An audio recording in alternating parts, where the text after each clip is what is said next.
Hello and welcome to After the Siren with the Bernard and Rabs. It's that time of week again. I'm your host, Bernie Wong Rabs. He's alongside me as usual, and we are back.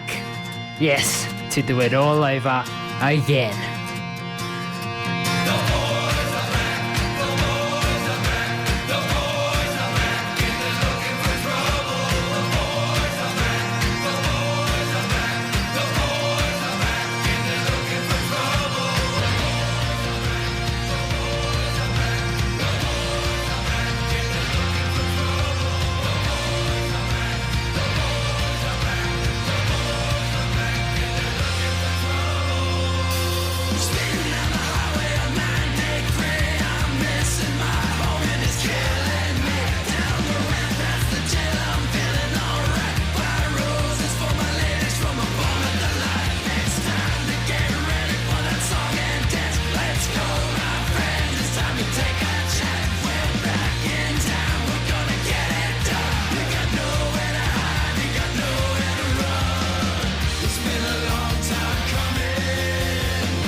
Sunday night, Rabs and I are back again.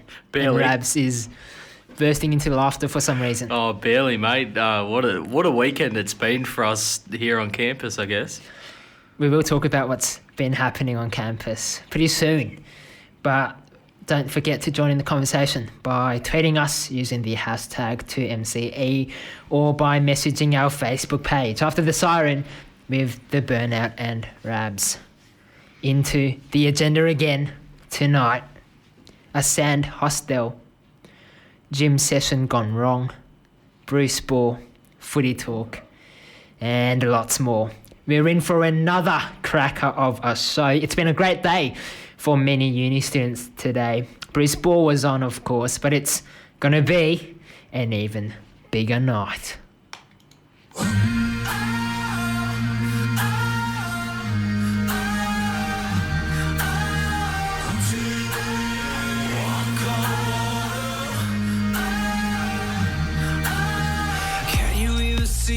You're fighting for bloodlust and a holy war.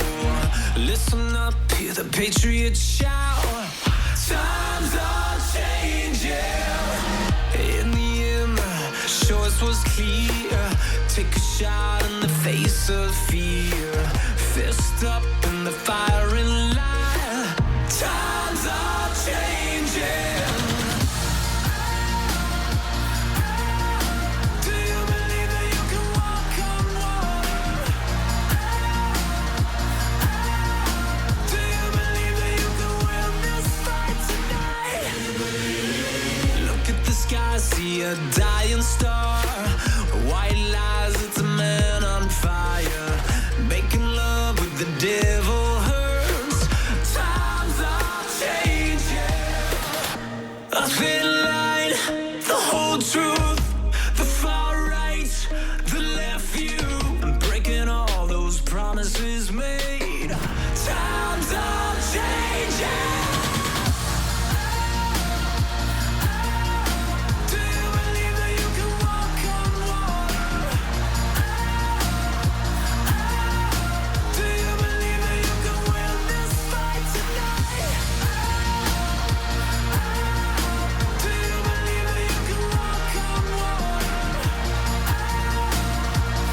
That was Walk on Water by 30 Seconds to Mars. We've got the music blasting here in the studio, Rabs, don't we? We sure do, mate. And boy, it's a surprise because I was a 30 Seconds to Mars fan probably a decade ago, and how they've changed the way they play their music. They were a lot heavier probably, 5-10 years ago, but one of their latest songs I'm gathering. It is their latest one? Yeah, no, and like because it's 30 Seconds to Mars, like it sounds pretty good. It does indeed. Make sure you give that a listen if you want on Ram's podcast on Spotify. Oh yeah, after the it will be on the official the playlist that we do have on Spotify. I'll throw that in during the show later. All right, well, we all know the drill. It's that time of night. First segment, things you may have missed. All right, guarantee after the week I've had, mate, I've missed a lot. So tell me, please, what have we missed this week? Well, just a quick one to start off. First thing you may have missed, the Gold Coast has opened a sand hostel this week. Oh, there you go. So it's completely made of sand. Right, built from sand as well? Built from sand, yeah. Interesting. Don't know how it stands together. Maybe it's cemented together. Maybe it's who knows? Like you go to the sure. beach and build a pretty big sand castle. Who knows? That maybe that's the idea that they've had in building this sand hostel. It includes an outdoor bar, beach volleyball, comfy beds, and good vibes. The bed's made of sand as well? Don't think so. Right, so not everything is made of sand. It's Just not like the outer, it's not like the House of Wax. So instead of bricks, I think they used sand. If I'm not mistaken. Right, we might have to check this out. It'd be pretty interesting, I think. Up in the Gold Coast for anyone interested. Another thing you may have missed this week. A man from Germany got his genitals stuck in the center of a dumbbell. Yeah, I do remember reading about this earlier in the week. He had to go to hospital with the 2.5 kilo weight stuck on him. Took 3 hours for firefighters to actually take out the equipment or cut it off. If I'm not mistaken, broke into several pieces. They did. Not his genitals, like the actual dumbbell. That's correct. They had to use a cutting grinder, a vibrating saw, and a hydraulic rescue device. Not pleasant. Oh, yeah, well, it's something you shouldn't do when you go to the gym, I guess. Well, guess what, Rabs? Please don't tell me he's done it again. What does that lead us into? Oh, the top three. The top three. And this week, we have a look at the top 3 places a man's genitals have been stuck in. Or rather, the top 3 places you definitely should not put your genitals. Absolutely correct. In at number 3, not sure why this happened, but a man got his genitals stuck in a toaster. Right. What would bring a person to do that?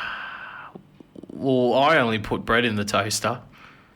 And people would say, oh, you put, like, people get confused, like, you put bread in a toaster to make toast, not put toast in a toaster. Why just off topic for a bit, why is it called a toaster if you're putting bread to make toast? Yeah. But it's just very... I think toaster is the process of turning bread into toast, because when the bread comes out, it becomes toast. Yeah, it's just very funny because people get easily misconstrued with that. But back on the topic, I only really put bread in a toast. Americans, they put Pop-Tarts, and I'm sure there's other things, but yeah, definitely not a safe thing to do. You'd have to be very drunk to do something like that, I guess. I guess so. All right, in at number 2. A man got his genitals stuck in a swimming pool. Now, as he was getting out of the water, going up the stairs, no. it got stuck in the vent on the side of the pool. Oh, Jesus. Well, that's unfortunate, I guess, more so than curiosity killing the cat, so to speak. Just unfortunate. Yeah, just do you know how that was removed? Did they just turn the because what do they do? They're like, it's almost like a spa or a jacuzzi where blows bubbles or it sucks in. Like how do you reckon they got that removed? I'm not sure. Maybe they had to empty the pool first. Maybe, I'm not sure. Who knows? Let's hope he's okay, though. Thank God he had Speedos on, eh? Yeah, for sure. In at number 1, a man got his genitals stuck in a vacuum cleaner. No. What was he trying to Oh, something we shouldn't talk about on this show, definitely. do? You said it. Yeah. Oh, geez. Some people, they need to reevaluate their lives. They do. You know, it's things like this where you're sitting up late at night, you've had a few too many drinks, and you're like, I wonder what will happen if I stick my genitals in a vacuum cleaner. Like, there can only be one possibility, or one thing that can happen, so... All right, moving on before we lose control. A final thing you may have missed. As alluded to earlier, it was Bruce Ball today. It's an event where the uni students who resided in Towers, both past and present, come together and have a good time on Bruce, the area we like to call outside the 2 towers. How was your day, Rabs? How was Bruce Ball for you? Well, this being my first Bruce Ball, boy, it was just... entertaining, and like the whole week we had Res Cup yesterday as well. Thursday was Sydney Boy. I didn't go to that, but had some drinks beforehand. But yeah, just the overall camaraderie of the whole of Towers, just getting behind the whole weekend, and even like people like me who don't really go out as much, getting around the whole occasion, and yeah, it was a top day, top weekend. Had lots of fun. We did have lots of fun indeed. We even tried something we've never tried before. Now, BT, Brian Taylor, has a segment called Roaming BT during the AFL. He barges into the change rooms of the winning AFL teams and just interviews anyone he sees. I thought I'd have a go, Rabs. Here's how it went. Just a special here from Towers, Bruce Ball, for after the sign of the Bernard and Rabs. We're just going to have a walk.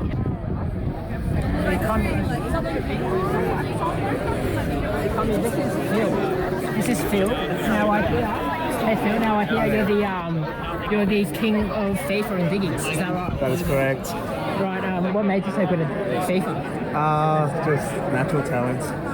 Now, I've been meaning to ask you this for a very long time. Is English your second language?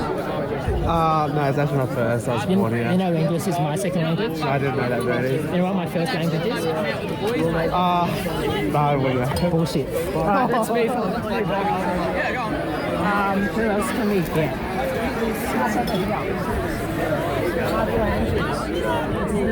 Quick radio thing, Matt. How are you? I'm very good, thank you, Benny. How are you? I'm good. How's Bruce going for you? Bruce is amazing today. It's great. Everyone's in good spirits. We've got Fast alongside us. Where's the nickname come from? My nickname comes from in O week last year. I wore a flash outfit to Horror Night, and then one of the boys just odds-ard me to wear it to every single event I ever go to, and like last year, and I did, so then it just stuck. Are you prepared to do a 100-metre sprint across Bruce right now? No way. No? Okay. No. So, we might steal Ella here for a second. So could we do a quick talk just for our radio show? Yeah, no, 100%. So, we did match on Tinder, but we'll talk about that later. Yes, we did. You're the head of CRA, is that right? I'm Vice President of CRA. And what's your job? What's my job? I don't actually do that much. That's all Alex, President. So you're basically getting paid for doing that? I don't get paid, no. It's just like a little club thing on campus. Maybe you should renegotiate then. Thank you for your time, Ella. We will head back over because they're free now, the RAs. You're head RA. Yes, I am. You organised this event. A little bit, yes, I did. Did a good job. Literally good job. Thank you. But let's be honest here. All you did was put a Facebook event and everyone just came to you on Bruce. It was all set. Didn't really do much, did you? Pretty much, yeah. She's an RA. Now, RA, they normally stand for residential advisor, but for her, let's call her the rental advisor because she's only here on rent. We've rented her. She'll be back on job next year, but she's one of ours for the moment, so we'll stick with her. Now, anything you say will be captured on camera and will be used against you. Okay. Job or Towers? What's better, job or Towers? Towers. At this current stage of my life, Towers is winning. Loving it. So we're just going to head over for a couple of last interviews. Let's head over to the field again. Head over to the field. So we've got Ollie Scully here, who plays for the Wings, who plays for the Mungos on the wing. Mind if we have a quick chat on radio, really quickly? And Scully too? Scully too? No, not really. You got a red hat. Now, Tara's hottest didn't go to Jay this season. What are your thoughts on that? Well, in my eyes, there was a lot of other girls in front of her, so she's still the hottest. We might have a chat to Jade and see what she thinks. What are you talking? We met the other night at Rock. Young girls definitely rule the world. I just think it's 2017. I think you should give the blokes a break. Let's have a talk to Andrew. Could you take your hat off for us, please? Now, could you bend over just a little bit? Andrew's got the best hair on campus, Andrew. He's got the best hair on campus. 70% of hair, you know. How do you do it? How do you do it, mate? Use genetics. You get the ball spot happening, and then you just you shampoo it, condition it like every couple of days, and it just goes on from there. So, as you can see, we had plenty of fun. Sorry about the quality there. Windy, we didn't have the right cameras, but heaps of fun raps. Yeah, didn't have the equipment on hand. But yeah, interesting to see people's views of towels and you, the banter king, getting in amongst it. Pretty fun sticking into people, hey? Yeah, well, Brian Taylor does the same thing, and I think that was a pretty good impersonation. Well, that's things you may have missed for yet another week. Remember to tweet us using the hashtag 2MCE or message our Facebook page after the Siren with the burnout and raps. Let us know what you think of those stories. NRL Talk, it's up next, but there's only 2 teams left in the comp. The fascinating season is drawing to a fascinating end.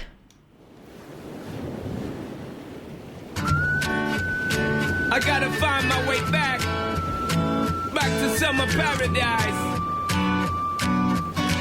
John Paul Simple Plan.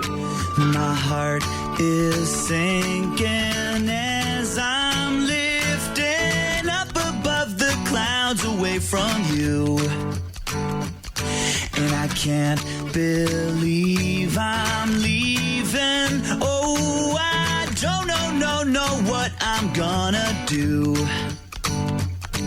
But someday I will find my way back to where your name is written in the sand. Staying in my brain.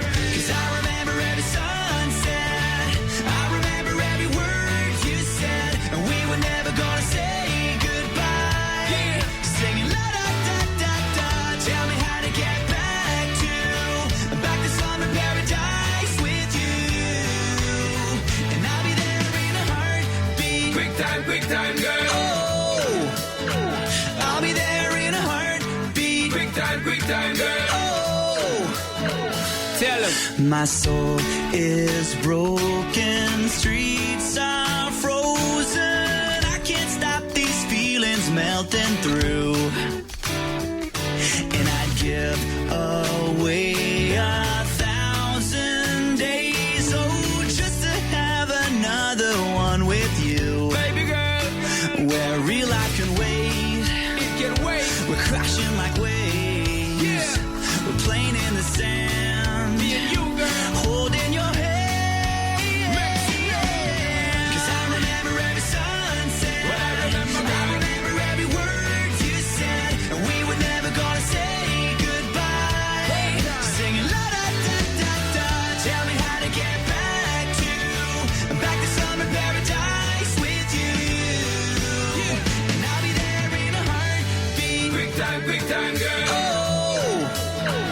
I'll be there in a heartbeat. Quick time, girl. Oh, Because me sit down in the tour bus and breeze, thinking about the sunshine on the trees, summertime on the beach. So fine, and you know so that me have my main squeeze. Baby girl, you really got what me need. Feel fast, we will get there anytime that you need. In a heartbeat, girl, sex on the beach. Just say the word SP, I go reach. Loving increase, put it back for repeat. someday I will find my way back to where your name is written in the sand. Bring it back, bring it back, rewind. 'Cause I remember every sunset. I remember every word you said. And we were never gonna say goodbye. No way. Singing la da da da da. Tell me how to get back to summer paradise with you. Yeah, and I'll be there in a heartbeat. I remember when we first kissed. And how I didn't want to leave your lips. And how I never ever felt so high. Singing la da da da da. So tell me how to get back to summer paradise with you. Yeah, and I'll be there in a heartbeat. Quick time, girl. Oh, and I'll be there in a heartbeat. Quick time, girl. Oh, summer paradise, baby. I'll be there in a heartbeat. Yeah. You know what will be there in a heartbeat, Rabs? The What? footy final, the grand final. It's going to come. Next weekend. Very quickly. No, actually, no. What are you talking about, mate? It's the real one's in 2 weeks. The Super League. No, I'm kidding, mate. Welcome back to the 8th edition of the After the Siren podcast. We had an idea of starting this podcast probably in June, July, and, here we are sitting here. I'm feeling very comfortable, Rabs. I've got my seat at an angle. My legs are hanging up on another chair. Yeah, just kicking back, relaxing. This week it's going to be just chilled out. Next week we'll get a bit more serious. It's biggest show of the year, grand final week. But if you are listening to the show, we hope that you are. Please remember to join in the conversation by using the hashtag on Twitter 2MCE. You can also find us there on Twitter at ATS_podcast. Almost every week we have great tweets from our listeners. So if you have any questions or anything you'd like to share with us about the show or about your own personal life, please do so. And Bernie, of course, where can the new listeners of this podcast find us on Facebook? Well, if they just go on YouTube and type in my name, Bernie Wong, they should be able to come up with my uploads. But the Facebook page that we do have... We do have snippets of our show on our Facebook page. And also, if you want to see a video version of Roaming Burnout, let's call it, head over to that page as well. After the Siren with the Burnout and Rabs. And it's where I know I've shared it because I thought it was pretty funny. We will talk about the league, and boy, 2 teams left. And who thought the Cowboys would be in the grand final? From where they were, they can thank the Bulldogs, they can thank Des Hasler for putting them in this grand final pretty much. Incredible. But as the famous former Parramatta Eels fullback and the current Gold Coast Titans fullback once said, "This is my house, this is our house, me and Bernie's house at After the Siren. This is our house. This is Bon Jovi."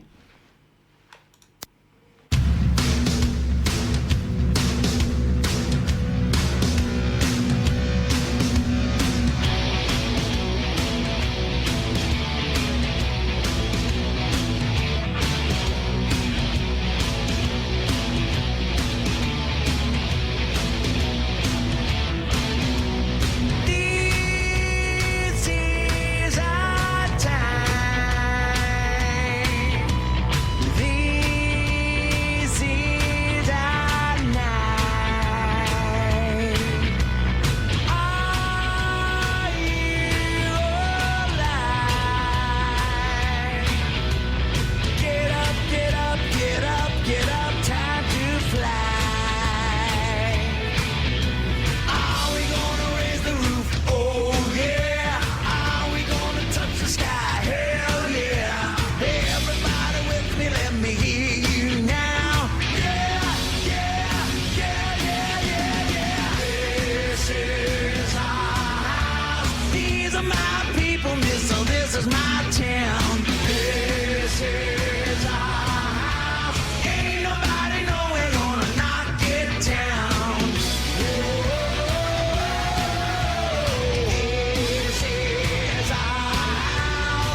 is our house. These are my people, so this is my town. This is our house. Ain't nobody know we're gonna knock it down.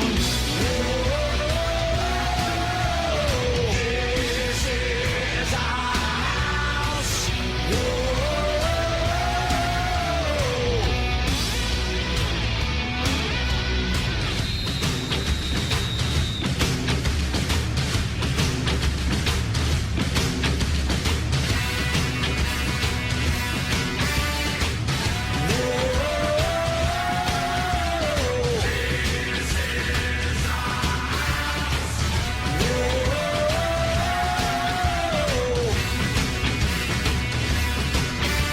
Are we gonna raise the roof? Oh yeah. Are we gonna touch the sky? Hell yeah. Everybody with me, let me hear you now.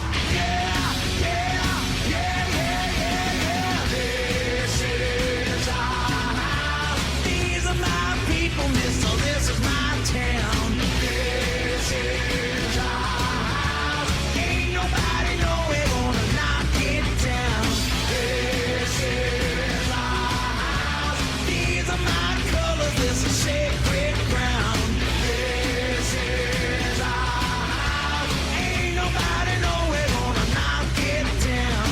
This is our house. This is our house.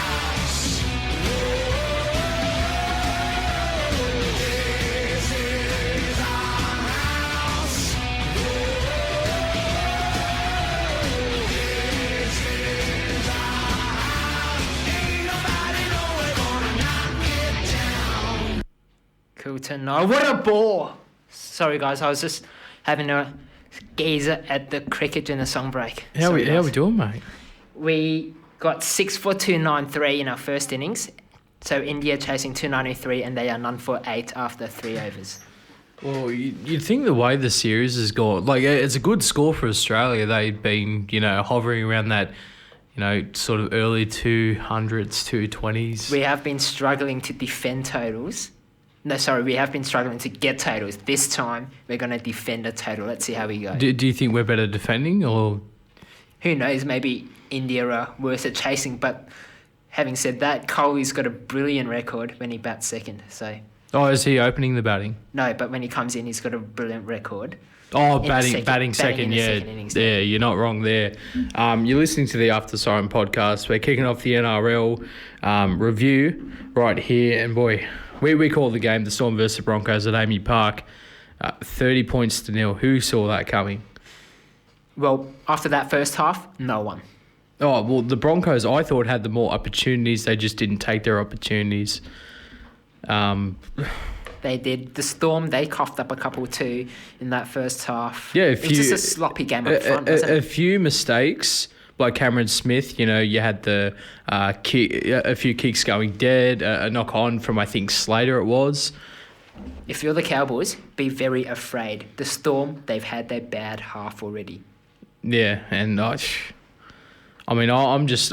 thinking, and don't hold me to this, Bernie, but I think this grand final, with the story that's been built between the Cowboys and the Storm being, they've won, they've lost 4 games all year. I can't remember the last game they lost. It was probably, in that origin period, they'd lose a few games here and there. And then the Cowboys, who somehow no one, we tipped probably 6 weeks out from the finals, they were going to miss the finals. Excuse me. And they can thank the Bulldogs and Des Hasler for making it into the finals. We did using the ladder predictor. We had the Cowboys missing. Well, it's not that we were wrong. It was they lost against the Broncos. They won as many games as we thought they were going to win, but it was just the Dragons, missing that last hurdle into making the 8. But the Storm versus the Broncos game, the Broncos had so many opportunities, and they couldn't convert. There were a few opportunities there for Corey Oates, and they played really well in that first half. Just couldn't cut it in the opposition 20. Darius Boyd came back from injury for this game, only managed 53 minutes. Should he have played in this one, Rabs? Being a elimination final, yes. I'm surprised he didn't play against Penrith, to be honest. But if he only played 53 minutes against the Storm, how many minutes do you think he would have played against the Panthers? yeah, well, it's a tricky one because fullback is one of those positions where you need to be really, really fit. So no doubt, you can train as hard as you need to get back to get right, but game fitness is a completely different beast. You can be, very fit and then go into a game and just completely, like we saw on Friday night with Darius Boyd coming off. And that being said, he came back on for another 10 minutes to finish the game as well. He did. But the Storm, 2-0. It was 5 minutes to go in the first half, and they were struggling. They were coughing up the ball, making errors. And the last try of the half to the Storm in that first half, dying stages really killed. Oh, yeah, well, the first try of the game. But, yeah, I think if the Storm don't go into that half having scored that try, the Broncos are pretty happy. They're annoyed at the errors that they did make, but happy with a 2-0 scoreline. Because the Storm had opportunities as well and didn't take them. The Broncos just couldn't score, could they? I reckon my 2-year-old nephew would have more creativity than the Broncos did. They were just playing very just off the rug, very basic. That all changed when Benji Marshall came into the game, but it was a case of too little, too late there. And even that, the Storm defence was it was too good on the day. Kafusi, what a player. Felice Kafusi, running off Cooper Cronk.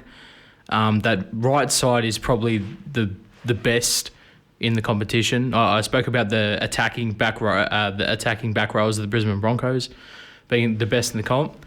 Right side for Melbourne, Cronk, Felice Kafusi, Suliasi Vunivalu, Will Chambers, even though I'm not that much of a fan of him, he's got to be somewhat good if he's played for Queensland and Australia. Last week we said the Storm might avoid attacking Gillette and Hunt. Did they do that? Well, yeah. Well, what I just said about the right-hand side, I don't Addo Carr was the only really attacking player down that left-hand side. So, you might be spot on the money there. But 30-0. Obviously, the Broncos are very disappointed. And what do you do when you're down by a big margin and you're not going to come back from it? You just got to throw the ball around, try and have a bit of fun with it, I guess. But yeah, possibly the last game for Cooper Cronk and Billy Slater at that ground at Amy Park. Definitely Cooper Cronk's. Oh, well, look. I'm pretty sure. You say definitely, you say pretty sure, but footy's a funny thing. He's got a definite job with Fox Sports when he retires. I think it's the right decision for him to retire this year. But I've just got this sneaking suspicion that something's going to happen again. Like Billy Slater as well. I think... When do we find out? The latest. It'll be after the... they've... I spoke about this before with players off contract as well. If you're thinking about retirement or you're coming off contract, it's better to wait after the season. That way... you're not thinking about retirement. You're not what they're doing right now, Cronk and Slater. They're just enjoying their footy. They've had thoughts about retirement, but not completely. They're just enjoying their football, playing each game that's in front of them. They're going to play the grand final, enjoy it for what it is, win or loss, and then at the end of the game, pull up a cold beverage and say, look, I've got to evaluate where I am and where I want to go with my career.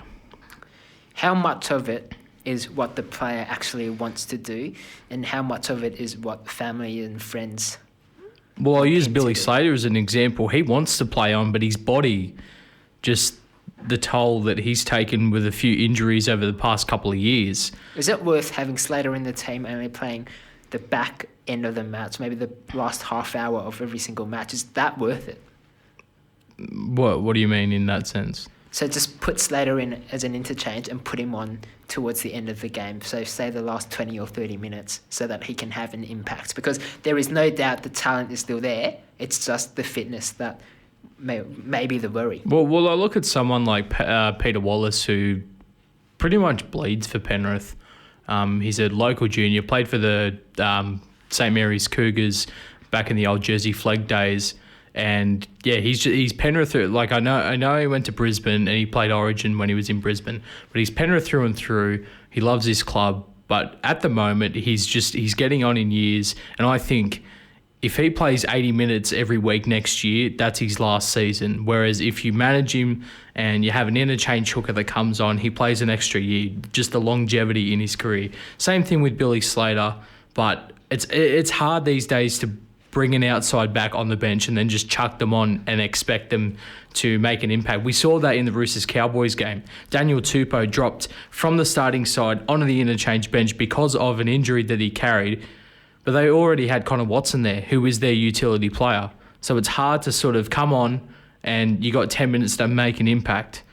You know, a utility player like Connor Watson, a bit more like he can play in the halves, he can play hooker, but when you're an outside back, it's so hard to do. It is hard. But, well, yeah, 30 points nil. Storm over the Broncos. Again, they make yet another grand final. Cooper Cronk's 7th grand final.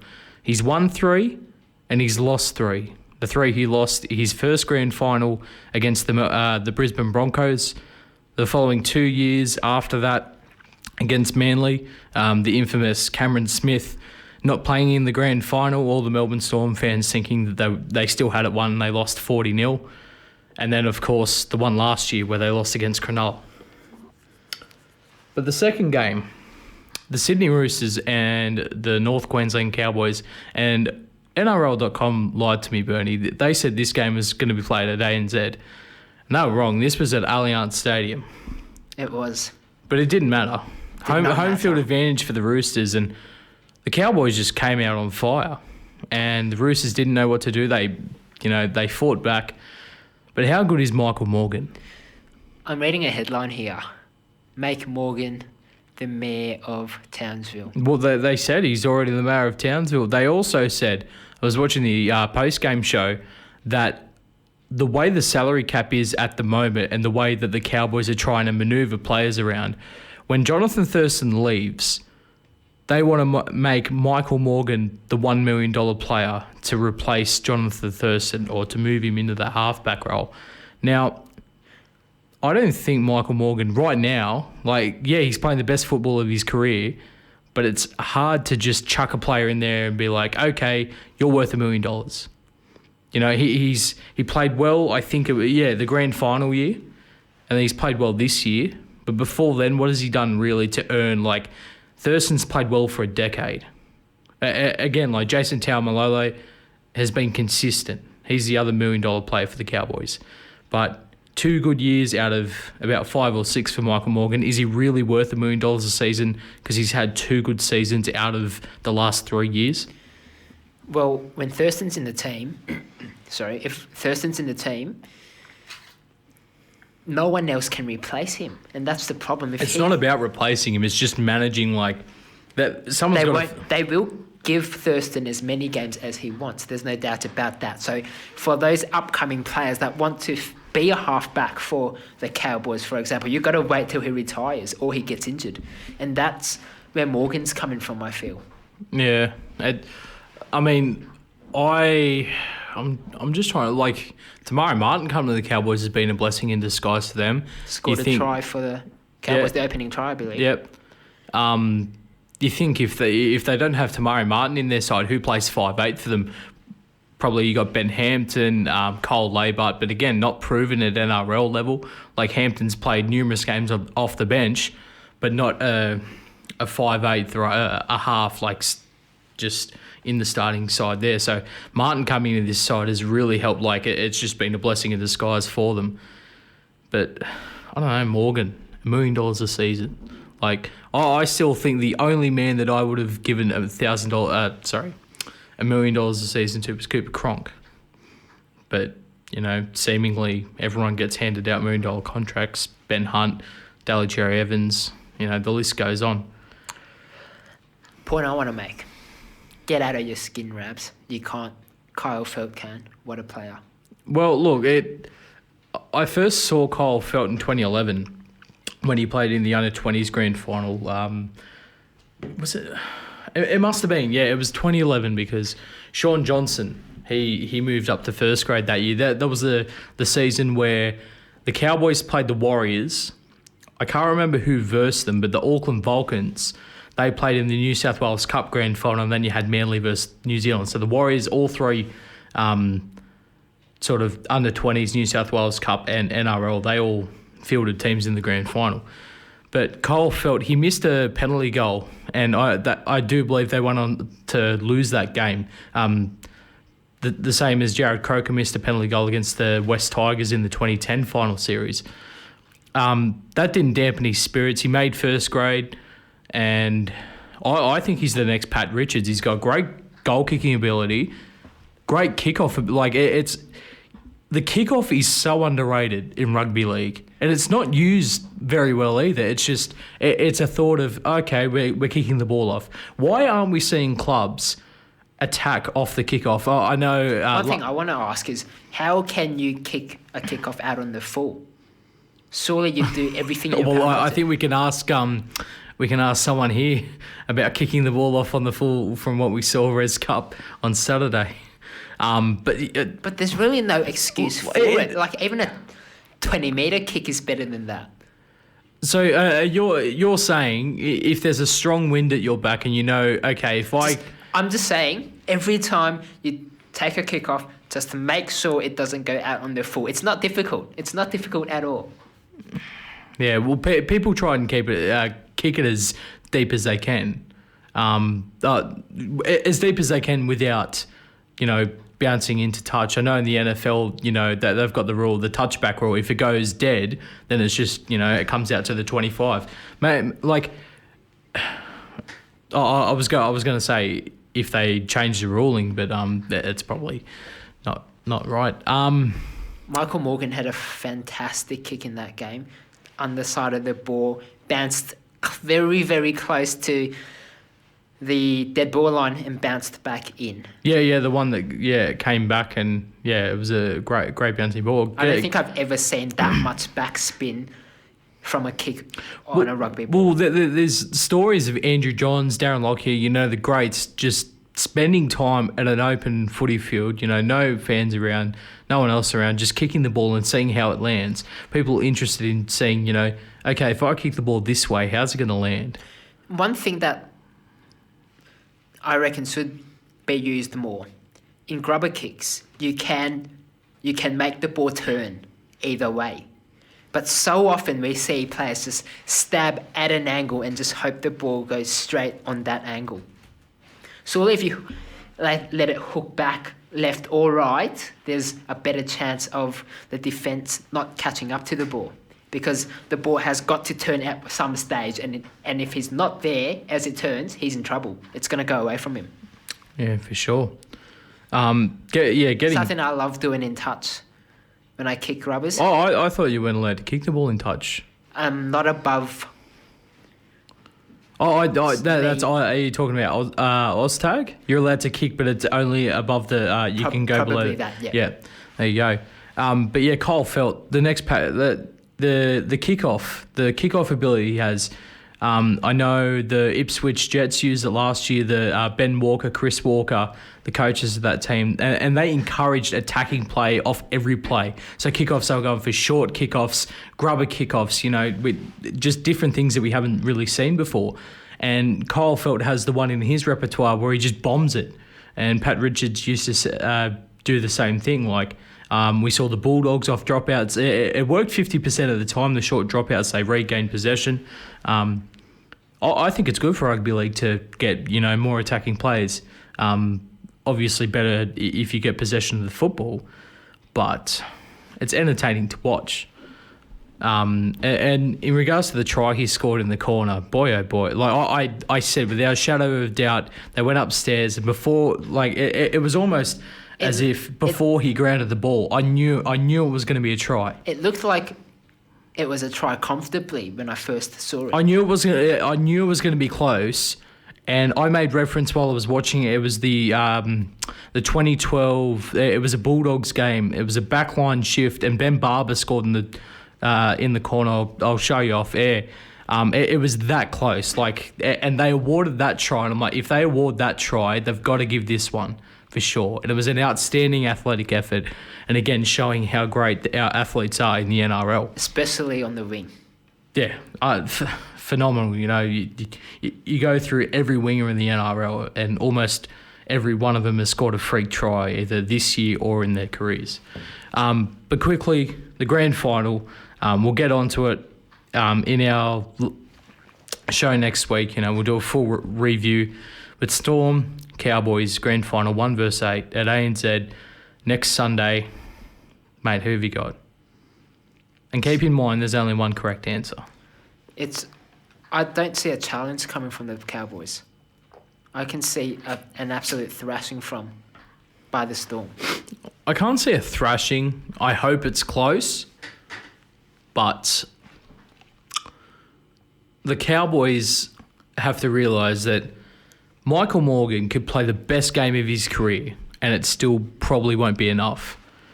I was talking about this during our call, whether teams should kick the ball out every time they have the chance to and get the Storm to start from scratch so they don't have any momentum at the beginning of their sets. You're right, because you got Vunivalu and Adokar, and as of soon course, as they latch onto a ball, they'll gain so many metres from that one. And even it's weird because I always thought that late in the game, teams that are up by 4 or 6 or by a single try, and they kick it out trying to waste time. If you get a set, you're much dangerous scoring from a set piece in my eyes than scoring from trying to work it out of your own end. So maybe it's not in that 5-minute period. If you are kicking it out, then maybe try and force pressure with your defence. But yeah, definitely, especially with the back three that Melbourne have, they're so potent in attack. You've got to minimise their ability to use their pace. Yeah, but sometimes it's not about being able to stop something. You can't really stop Suliasi Vunivalu, but you can limit the amount of football that he does get. But who do you have? Do you have the Storm? I do have the Storm easily. I've got the Storm. I'll think about the scoreline, and I might get back to you on that one. The other grand finals that we do have next weekend, the under-20s grand final, Parramatta versus Manly, and that's 4th versus 8th, I think, from memory. Yeah, because Parramatta did beat the minor premiers in the Cronulla Sharks. And that's going to be a great game. And then we have the state championship, the Penrith Panthers taking on the PNG Hunters, who for the first time in a Queensland Cup, a Queensland competition, a national side has won, the PNG Hunters. Now, this has got to be great for international rugby league, don't you think? PNG might get a lift in the World Cup, who knows? Well, I said because they're 3 home games. They're 3 games in the draw of the World Cup. They're all playing them at home. I've got no doubt in my mind they're going to be all sellouts. They have to be. I know it's not great competition coming over, but PNG, rugby league is their national sport. It's going to be great to see, fans sitting from their houses, in the stands, on the rafters, in the trees, They'll want to watch their national side do them proud. And talking about spectators, just back to the Storm Cowboys final, I don't see many people wanting to watch this, especially with both teams being away. It's not the best of contests, you've got to admit. It could have been better. Could have been a better contest, but as it stands, it is the Storm and Cowboys. And I still think, from what I said, so... I don't doubt Storm fans and Cowboys fans coming over, but I'm just doubting Sydney siders going to the game. Of this current generation, this current decade, and yes, we know I'm a Panthers fan, but I'm going to say the 2015 grand final is probably the best grand final of this decade. But they were, credit to them, 2 of the best teams in the comp. But right now, the Cowboys aren't the best team in the comp along with the Storm. It's the Storm and then everyone else. It is, that is true, mate, but I have this feeling, I have a thought or a feeling that, it doesn't matter about who's the best or who's, obviously Team 1 and Team 16, it's different.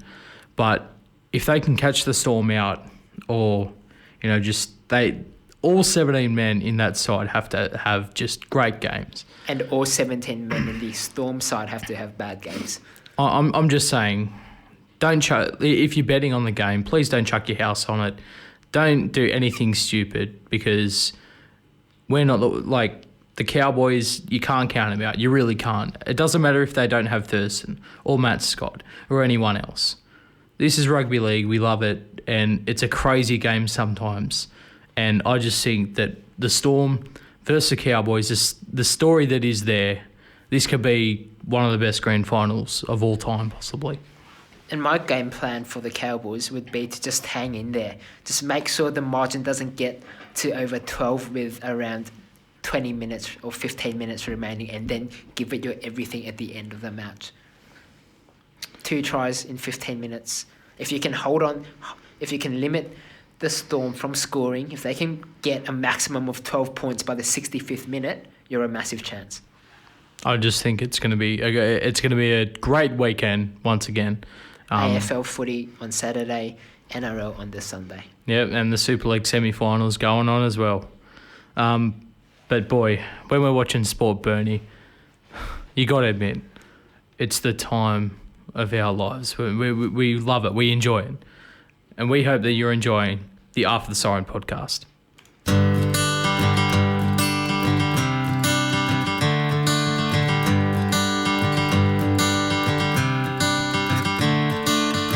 Another turning point, a fork stuck in the road. Time grabs you by the wrist, directs you where to go. So make the best of this test and don't ask why. It's not a question but a lesson learned in time. It's something unpredictable, but in the end is right. I hope you had the time of your life.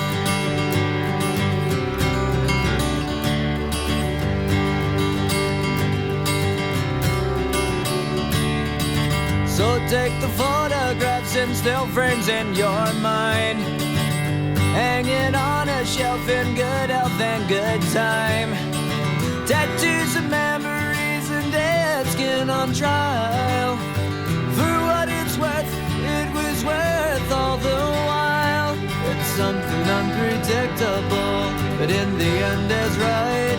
I hope you had the time of your life.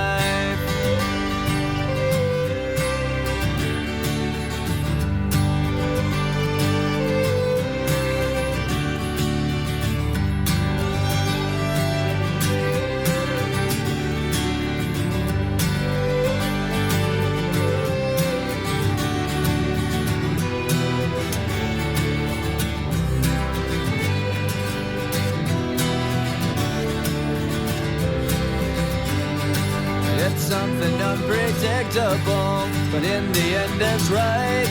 I hope you had the time of your life.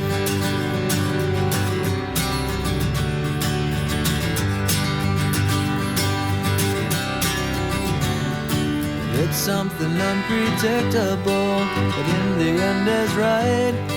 I hope you had the time of your life.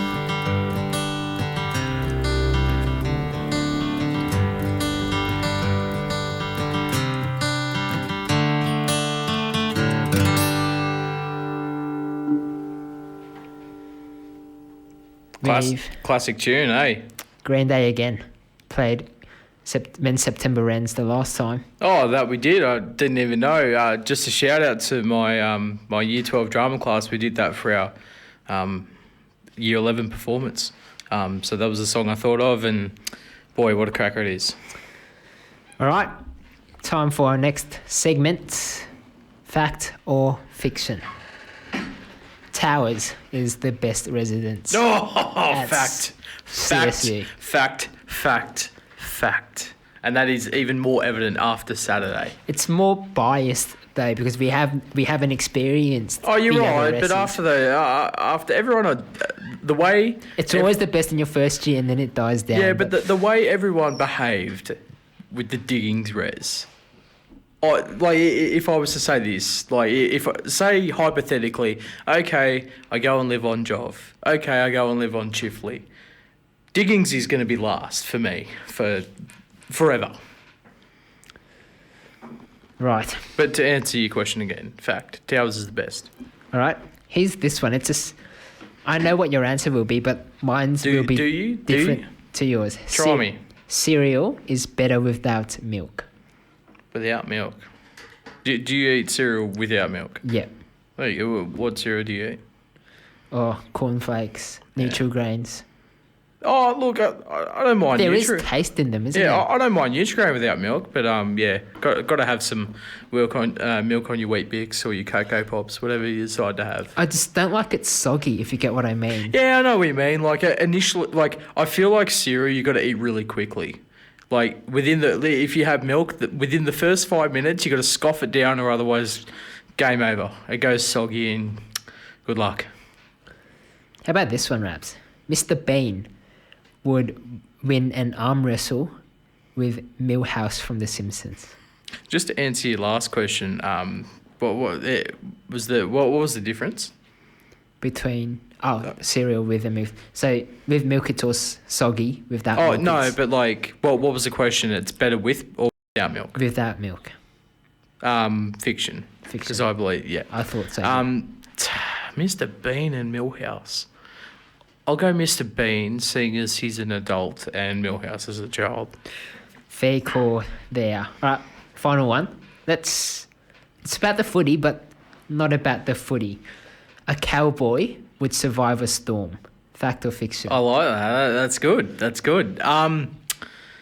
It depends. Like I watch a lot of US shows where they have to survive in the wild, and one I'm currently watching at the moment is Alone, and that they have to face rigorous storms and stuff like that. But a cowboy in the storm, boy, oh boy, I reckon he could do it.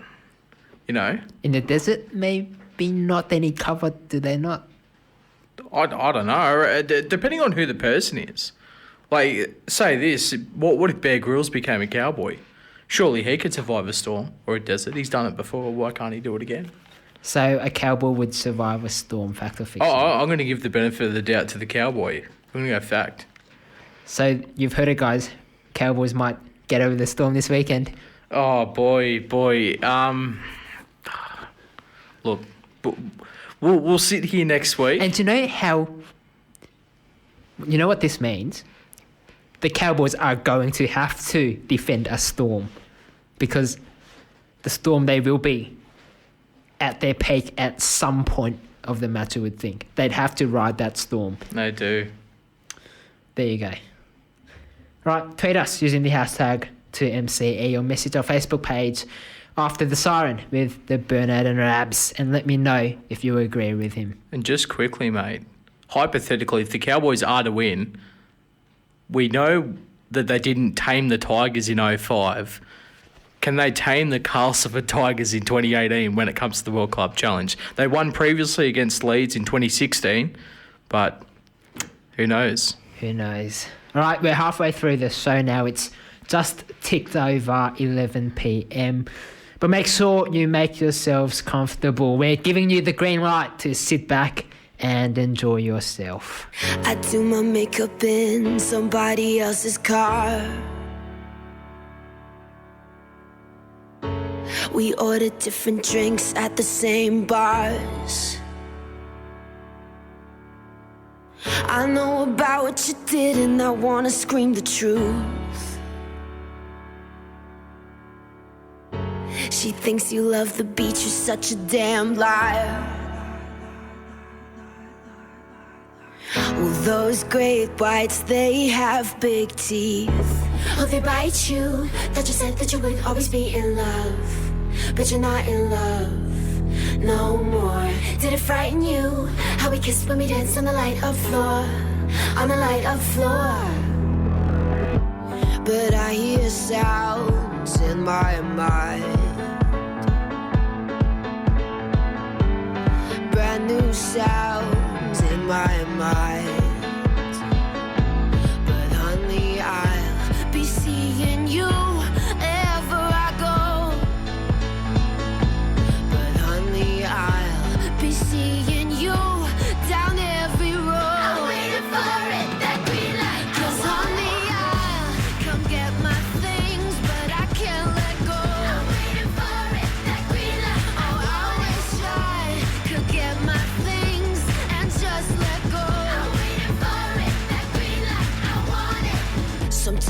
wake up in a different bedroom.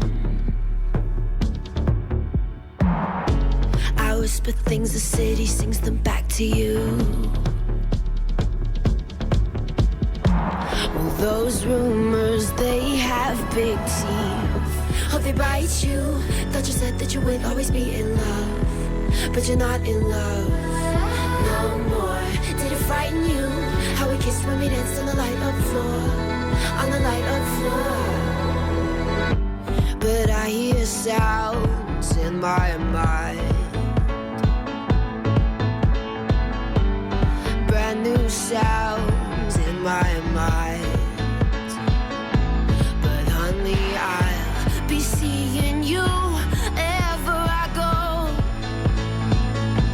But honey, I'll be seeing you down every road. I'm waiting for it, that green light. 'Cause honey, I'll come get my things, but I can't let go. I'm waiting for it, that green light. Oh honey, I'll come get my things, but I can't let go. I'm waiting for it, that green light. Yeah, honey, I'll come get my things, but I can't let go. I'm waiting for it, that green light. Oh, I wish I could get my things and just let go. I'm waiting for it, that green light. I want it. I'm waiting for it, that green light. I want it. I'm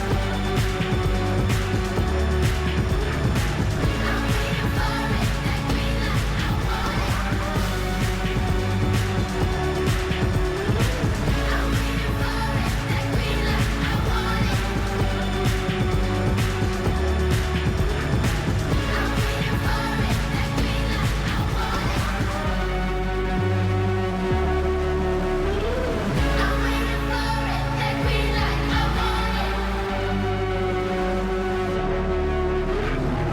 I'm waiting for it, that green light. I want it.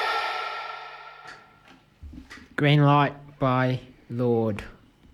You shocked me, man. Oh, I thought it was going to be Green Light by Flow Rider. I thought that'd be a bit more up your alley. Never heard that song before. I might give it a listen to afterwards. Might have to. Well, we're going to kick straight in to the AFL. Oh, boy. Friday night, Crows, Cats at the Adelaide Oval. Was it really the Crows and the Cats, or was it the Crows? Just the Crows. It was mainly the Crows. Paddy played up front for the majority of the match. Didn't work. Yeah, and you said to me, I know you said before that, look, Paddy might start forward, and that there was rumblings throughout the week that he might start forward, and then you said, oh, yeah, well, you move him back into the midfield, surely, if they start struggling. They didn't do so. And you'd think they should, because, you know, the Crows midfield will tire, and Paddy, being at full forward, won't exert much energy at all. So when he gets into that midfield, he's going to be a bubble of energy compared to everyone else. Oh, but that being said, mate, like the Adelaide back six, just very underrated. Their forwards, very like they're the team to win. They've been one of the best teams all year, and they've been so consistent. Their worst patch was probably when they lost to North Melbourne, and that was, you know, that they won 6-7 games in a row to start the season, dominating the competition, and then they lost to North Melbourne, which really, if that loss didn't happen, who knows where Adelaide could be right now? Possibly not even in the finals, like playing in the grand final. But that was the wake-up call they needed. And then, again, they went to dominating. They had a few close losses. They lost to the Swans at the Adelaide Oval in the regular season. But on Friday night, they were a class above the Geelong Cats, I thought. The Crows would have been extremely happy that they were playing the Cats and not the Swans. They would have not wanted to play the Swans. Oh, well, I think originally the Swans' job was to eliminate Geelong from the finals. It wasn't meant to be Geelong versus Adelaide. But, you know, who knows what would have happened if we got the Swans versus Adelaide. It probably would have been a closer game, I'll give you that. Would definitely have been close. But Then again, if the Swans played like they did against the Cats, it would have been a thrashing as well. Well, Sloane was good this match. Wasn't tied down as much, and that was as always pretty much because Paddy wasn't in the midfield. What teams have done so well against the Crows this year is just stop him from getting the ball, and they've done it successfully. But that being said, you got other midfielders like Matt Crouch has really stood up this year. He's probably been the man like when Sloane has been tagged. And he has been tagged for most of this season, and that's why he didn't make the All-Australian team. Well, I'm still surprised Josh Kennedy from Sydney didn't make the All-Australian team. I thought he was tremendous this season. But, yeah, Matt Crouch, I think I spoke about Rory Sloane getting 30 disposals. You said it was 25 on average, but I do believe Matt Crouch does have 30 disposals on average, and he's just a machine every week. And it's not just 30 disposals, it's the way he disposes the footy, the men he finds. He's just plays eyes-up footy. Sloane only managed 20 disposals actually against the Cats. And it was the game he came back, he got his appendix taken out. And, even a 1 week break in, such a physical game and in the final series as well, it does take a toll, with match fitness, like I spoke about previously with Darius Boyd. And what I find incredible is the fact that Danger was up at full forward for the majority of the match, and yet he still managed to ditch up 24 disposals, which is a lot for a full forward. Yeah. So, I mean, what do you make of that collision between Sloane and Dangerfield? That was sickening. That was, and it was a turning point too for mine, because Paddy really could have scored from that play. They didn't on the other end. Crows got it back out to a 35-point lead. It could have been 23. Instead, it was 30. Help me out here, Bernie. There's a bloke from Geelong that kicks the ball a long way. Do you know what his name is by any chance? Zach Tui? Might be. I remember you saying... he would be a defender, but I remember you saying there was a bloke from Geelong, I believe it was Zach Tui, could launch a ball from anywhere. I know there's one from the Giants, Nathan Wilson. Yeah, Nathan Wilson. But yeah, and then you got someone who, Brodie Smith, out for the year, ACL tear, out for the final series, tragic. People are saying, who's going to replace Brodie Smith? And then he's played in the SANFL all season. Paul Seedsman just rocks up, comes in, and can boot them 80 yards down the field. Just insane. And he played very well. Charlie Cameron scored 5 goals. Just... It's where you speak about Sloane being tagged. Jenkins got 4 as well. Yeah, Eddie Betts as well. I don't know if he had a good night with the boot. I think he might have kicked 3. 2. 2. There you go. But these players, like a Sloane, like a Walker, like a Betts, who you expect, the top 5 players to play so well week in, week out, especially stand up in a prelim final. And then you got someone like Charlie Cameron, who, as an Adelaide fan, he's a fan favourite to a casual AFL fan, maybe, who's Charlie Cameron? Who's this bloke? And he's exciting. He's got explosive speed, and he kicked 5 goals. It probably was the difference in this game between Adelaide and Geelong. Jared tweets in and says that Sloane was the 3rd in the AFL Players Awards most valuable person under Danger and Dusty. And although he hasn't been able to be at his best because he's been tied down by so many defenders, I feel like the reason he's 3rd is because you need players on him. If there's no players on him, he's exactly. It shows you, and even like the fact that this is pretty much a very rare occasion where a player is deemed to be one of the best because they need people on them. But you understand what I'm saying? Everyone's onto Sloane, so it leaves a couple of other. The fact that he's averaging 25 disposals, he gets through so much work defensively, and he's being there's players around him, and he still manages to get the numbers that he gets, having more than one player on him. That's exactly right. I'm not saying Sloane isn't a good player. I reckon he's a great player, but the only thing is that his job is to make his job right now, as it stands for me this season, wasn't to play great footy. It was just to attract midfielders towards him so that other midfielders would be free to do their stuff. Yeah, and like I don't understand, like in a sport where space can come so often, why So I feel like, using an NRL analogy, I feel like Sloan is a decoy runner and a really effective decoy runner. Yeah, people sucker him in. You see those like Sloan creates that overlap. Yeah. And yet the fact that, say it's just two players on him, that frees a player up. And it could be someone like a Charlie Cameron who has explosive speed. You get him into space, you're in a bit of trouble there. So, yeah, great work from Sloan this season. And, it might go unnoticed by some people, but you see what Jared said there with the top three. He's a vital part to that Adelaide Football Club. He is. All right, the game on the following day saw the Tigers... Did we watch the grand final? Like, was that the grand final? I'm confused. Like, I thought the grand final was meant to be next weekend, not Saturday against GWS, because that's what it seemed like from the reaction of the Richmond fan base. They went absolutely berserk. It was just the joy of making the grand final, I guess. Not very few of them have experienced a bit like the Bulldogs last year. And quite a few players from the Tigers, they've been around the club for a very long time through thick and thin. They've been rock bottom for a couple of years. Maybe 5-6 years ago, they were rock bottom.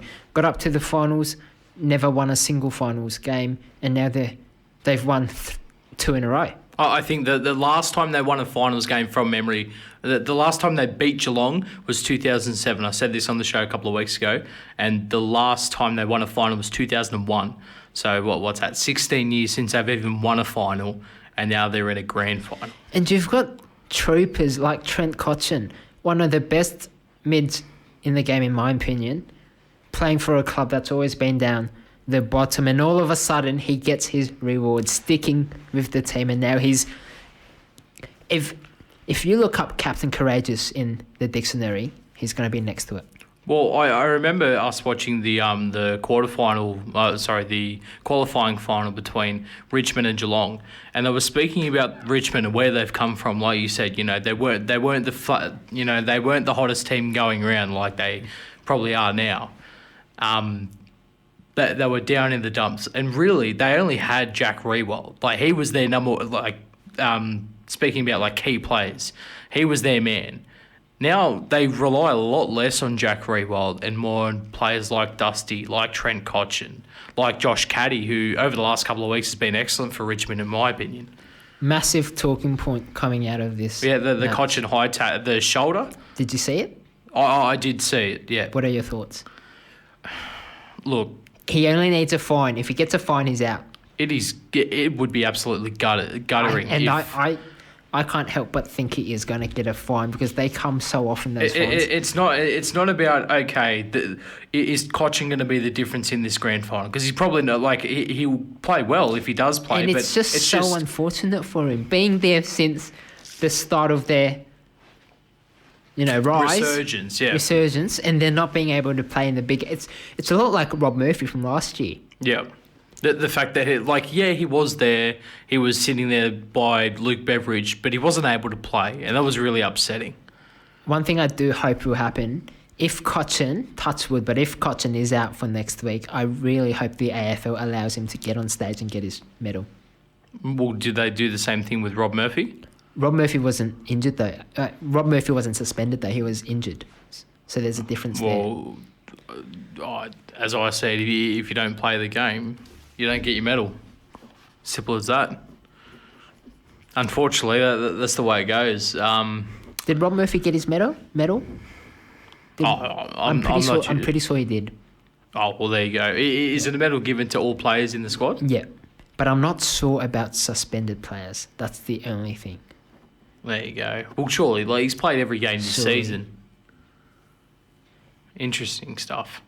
I know in soccer, in football, the 2012 grand final when Chelsea won it, there were talks that John Terry, the captain at the time, wasn't allowed to get on stage and get his trophy in a Chelsea suit because he got a red card and was suspended for the final. But then, thankfully, FIFA overturned that decision and he was available to get on to the stage at the end when they won it, Champions League 2012. Yeah, there you go.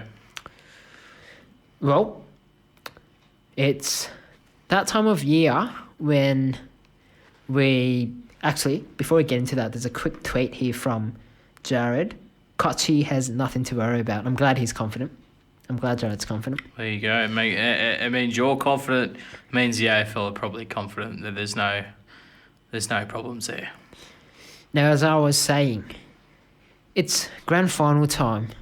Joy all round, except for one moment where we take a look and admire and remember the retirees of our game. It's kind of like the end of a generation now. There's so many people leaving. I'm going to do what the AFL do in the grand final halftime show, or before the game. Can't remember when it is, but players get on the van and then they say goodbye to the fans. Well, guys, here are your retirees for 2017. Shane Yarran, 6 AFL games. Tom Downey, 9 games. Sean Edwards, 24 games. Daniel Gorringe, 26 games. Jack Fitzpatrick, 26 games. Jonathan Giles, 63 games. Chris Yarran, 119 games. Jesse White, 127 games. Dennis Armfield, 145 games. Ivan Maric, 157 games. And Sam Butler, 166 games.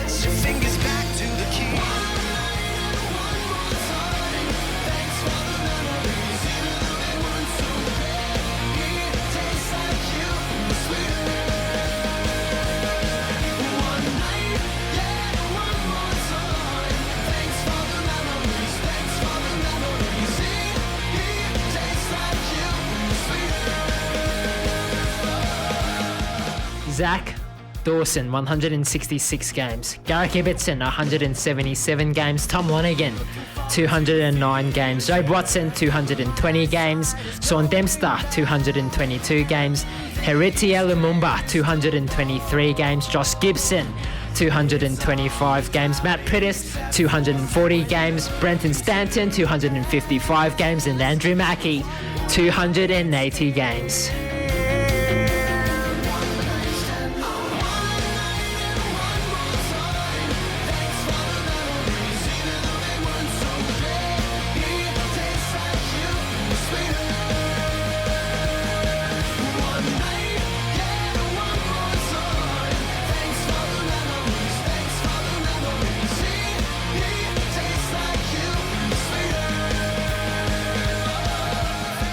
Lee Montagna, 287 games. Matthew Boyd, 292 games. Stevie J, 293 games. Luke Hodge, 305 games. Scott Thompson, 308 games. Robert Murphy, 312 games. James Kelly, 313 games. Sam Mitchell, 329 games. Drew Petrie, 332 games. And Nick Riewoldt, 336 games.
Which name stands out for you there, Rabs? Well, being a Dogs fan, Murphy, Boyd, I mean, massive losses next year. Riewoldt as well. Riewoldt, Sam Mitchell, Matty Prittis, the Brownlow medal of 2014. Yeah, Nick Riewoldt. Correct me if I'm wrong, I think it's 2014. Yeah, being not an avid AFL watcher, but he was a name that always stood out. Like when I watched a St Kilda game, it was always about Nick Riewoldt. It was indeed his cousin Jack, who is still playing for the Tigers. Luke Hodge, we mentioned him, did we? Oh, I hope we did. Luke Hodge, Stevie J, they're all gone now. Surprisingly, there's no retirees from the 2 grand final teams, are there? Oh, there you go. Interesting there. Just double checking. Oh, well, Scott Thompson. Scott Thompson from the Crows, of course. Yeah, there you go, Jared. Oh, I've got you back, mate. Scott Thompson. He's a massive fan of Scott Thompson. I am too. Hasn't played many games this season, but he will no doubt be one of the best midfielders the Crows have ever had. All right. Well, Rabs, what song do you have in store for us? Oh, well, mate, I've actually got a recommendation for a song. This is for you, Jared. Probably the number one listener of the After the Siren podcast, and this is his song recommendation. This is Weezer with Buddy Holly. What's with his homies dissing my girl? Why do they got her front? What did we ever do to these guys that made them so violent? But you know I'm yours, and I know you're mine.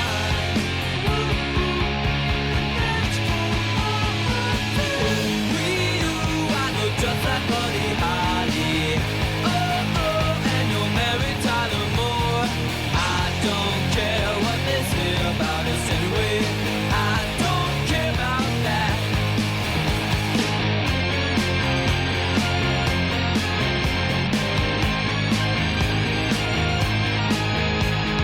Don't you ever fear, I'm always there. I know that you will.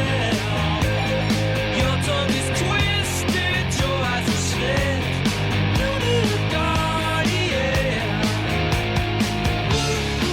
and you know I'm yours, and I know you're mine. We, you, I know just like Buddy Holly. Oh, and you're married Tyler Moore. I don't care what they say about us anyway. I don't care about that. I don't care about that. Bang, bang, knock on the door. Another big bang, and down on the floor.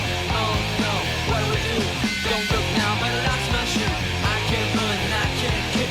What's the matter, babe? I'm feeling sick. What's the matter? What's the matter? What's the matter, you? What's the matter, babe? I'm feeling blue.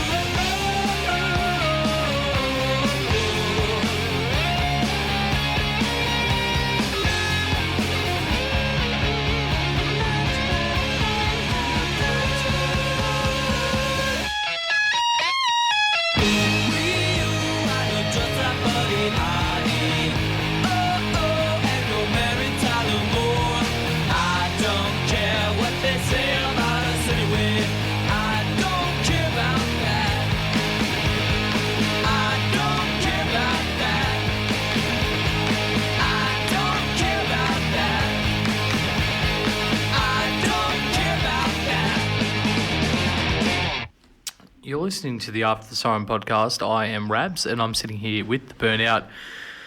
And this is meant to be my segment, and boy, did I come unprepared, so you're going to have to help me out here, Bernie. I'm going to talk about a bit more about the rugby league and a bit more about what I've been up to this week. It has been a massive, massive week, not just in the NRL, but in the sport of rugby league. It all started Friday morning with St Helens. They took on Salford, and they are through to the semi-finals of the Super League, and they will go and play Castleford at the Mendahose Jungle for a spot in the grand final.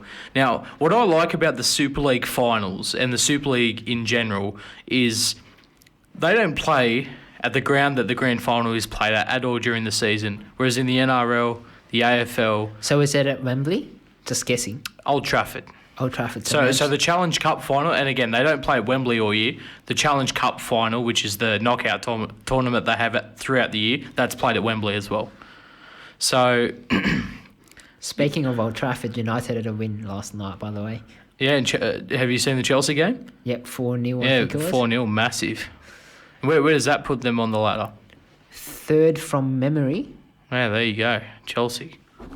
Back What a to, team. Back to the top. But yeah, so St Helens, they go into fourth. They play Castleford, which, well, it's a game they shouldn't win. But I was asking a few people this week if they could think of anyone that's either come from the Super League, having won a grand final, into the NRL to win a grand final, or vice versa.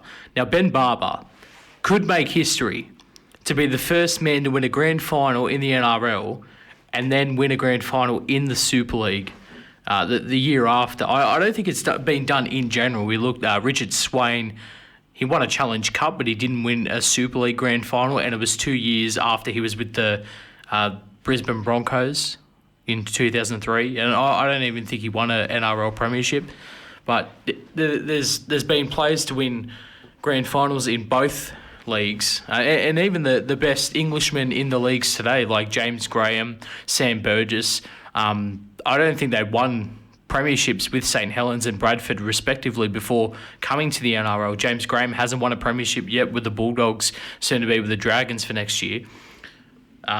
But Ben Barber could be on the verge of making history. And, you know, people are always talking about making history. It doesn't matter whether it's WWE or football. It's always about making history. Speaking about making history, the PNG Hunters, the first team to win another nation-based or a state-based comp, and the Intra-Super Premiership Queensland Cup will be heading back to PNG after they won 12 points to 10 against the Sunshine Coast Falcons in the Intra-Super Premiership Grand Final for the Queensland Cup at Suncorp Stadium. It was actually quite a decent crowd. The whole broadcast side was filled, and it was televised on 9, was it? On Channel 9 in Queensland. Yeah, they normally do that for the Queensland Cup. But yeah, massive. The sport. This is PNG's national sport. The only nation with rugby league as its national sport. They bleed for this sport. They absolutely love it. And with 2 minutes to go, Minogia, I can't remember his first name off the top of my head, but Minogia, he scored the last try with 2 minutes to go to put them level with the Sunshine Coast Falcons, and then Asay Boas kicking the winning goal, putting it through the sticks. They will go on to play the Penrith Panthers next week in the state premiership, the state challenge. What would it mean for the state? And you can catch that all on 9, can't you? Straight. Yeah, before. exclusive coverage, because I don't believe. Yeah, Fox doesn't do coverage of the NRL Grand Final. It's exclusive on 9. So we'll have the 3 games: the under-20s, the State Premiership Challenge, and the NRL Grand Final, all on Channel 9. And yeah, the PNG Hunters, very exciting to watch. I can't believe that. What would it mean for them to, you know, they've won that their first title. What would it mean to win the state premiership as well? Well, they're on a high right now, no doubt. Imagine, can they top that high?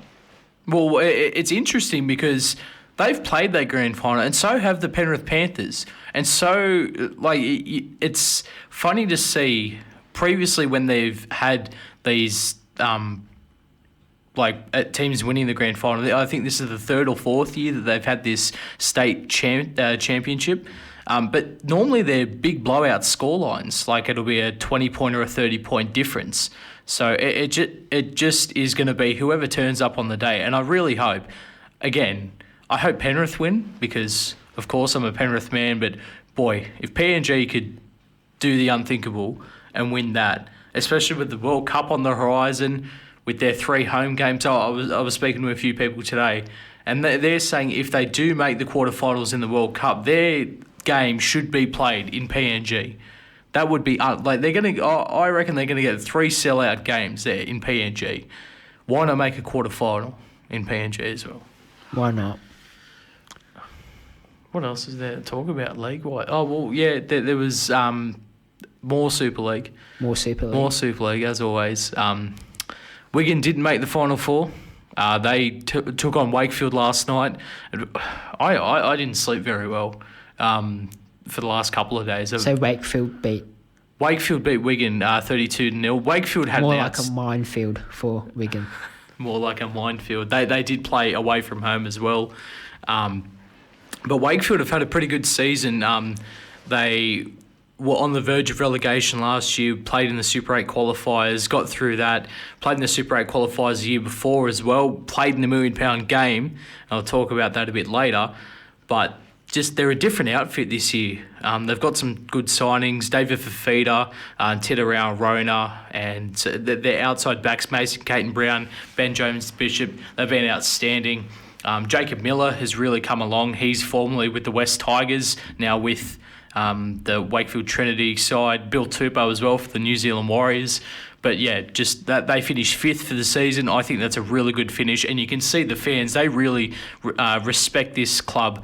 And, you know, they were chanting, they were cheering, standing on their feet, and I think good things are to come for Wakefield. For Wigan, it was a poor season. Half the season spent using their academy players, which is like their under-20 system. So it was a difficult year for Wigan. Not really, like they shouldn't have made the 4. I was really surprised they had a chance to make the 4, but, you know, they're not there this time. And it's given teams a chance, like Castleford, like Hull FC, who are playing in that Final 4. Hull FC, who they actually took on Castleford. Now, I said before this game that Castleford would win very comfortably. Little did I know that Castleford rested 9 of their first 17. So pretty much was a reserve grade side up against Hull FC. And, well, they mopped the floor with them, 48 points to 16. But a man by the name of, I'm trying to remember his name, Tio Igodo, the winger for Castleford, he's going to be a cult figure in rugby league. Similar to Semi Radradra.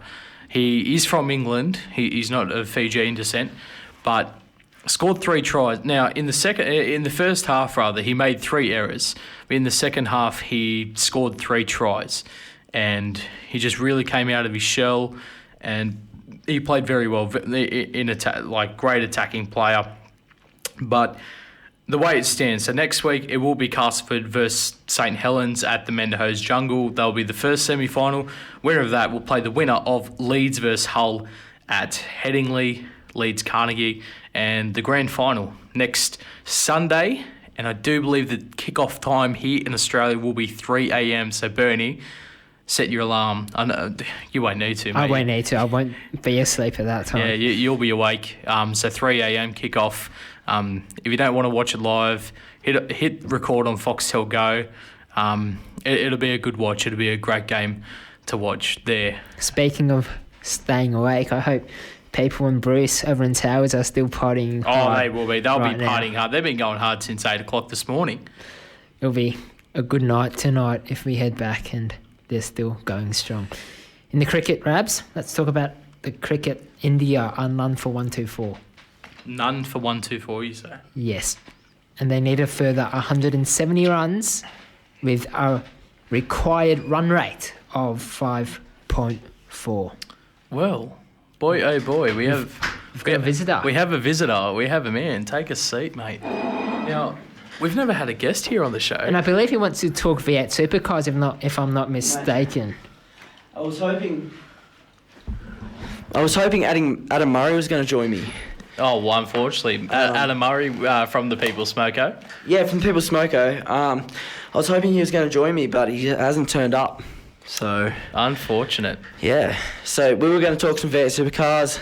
Now, Minnie, he's going to lead us because both of us don't have too much knowledge on the V8 Supercars. You underestimate me. Like, well, I haven't watched it in a while, but I know... We'll get to the V8 Supercars very I feel like Rabs knows everything about every sport. Oh, mate, I try.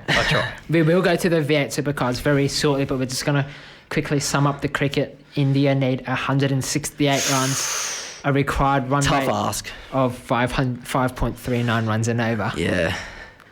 So look, the way Australia is playing at the moment, I don't know if they're going to be able to do it.